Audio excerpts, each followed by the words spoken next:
There is a raging debate about Boda Boda. Recently, KCCA conducted what it was called a census of Boda Boda in Kampala, and some people called it registration.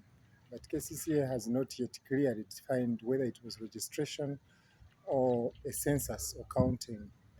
And they have said that so far, the people who were counted were about 45,000 Boda Bodas in the city. Now, many people are concerned about the issue of border borders in the city. There are too many. In fact, some estimates say that there are about up to 1 million border borders in the city. Now, these are way too many. And it wouldn't be a problem if there were many. But the challenge is that they are informal and they are not regulated. So the question we want to ask ourselves today is how can we regulate border border industry in the country? What can be done? What can we be done to streamline the operations of border borders? They are a menace to themselves. They are a menace to road users. They are a menace to everyone, and they don't follow traffic rules. They don't follow regulations, and they are basically causing a threat to the transport system. Transit wouldn't be a problem, especially in a developing country like Uganda. The problem arises because um, you have everybody operating in a haphazard manner. So, what are the options? The first option is that transport system shouldn't be handled in terms of only Kampala city. Kampala should be regarded as part and parcel of the greater metropolitan area.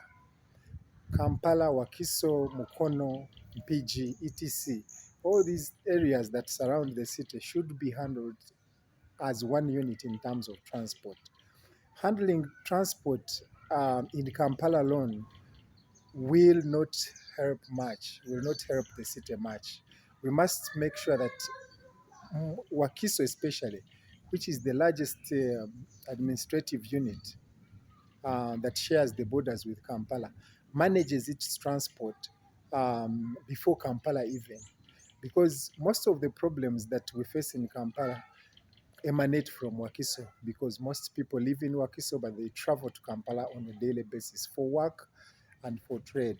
So we must handle transport systems in all these all these areas concurrently. We can't handle transport in Kampala and think that we have provided a solution. It will not be durable. The other issue is that we have to make sure that all these border borders are regulated. We must know them. You can't regulate what you can't know. And government has to make sure that it registers them, but also helps them to create circles or to create associations. It's easier to deal with institutions than individuals. Right now, whenever there is a problem by a border, it's very difficult to track them. You don't know who is where. You don't know who is doing what. You don't know where they originate. It's possible that a border can ride from all the way from Jinja or from Mukono and pass through the city. So if you register the borders in Kampala, you would not have registered though, and you haven't registered those in the surrounding areas, and yet they access the city. Are you going to stop them from operating? We must have a comprehensive one one solution to solve the problems of border borders once and for all. But also, we must deal with transport in general.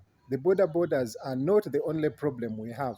We must deal with taxis. These also must be regulated. We can't have taxis, can't have transport system in the city that is completely unregulated, where people just buy cars and buy border borders, and the next day they are operating freely without any regulations. It spells doom for the entire sector of the transport in Uganda. It's good that the government has allowed finally the introduction of buses, large buses, and this is going to go a long way in helping the country to get on its feet in terms of transport. We must support this, but we also have to have good laws and policies that are going to help to streamline the industry. I thank you and look forward to seeing you next time.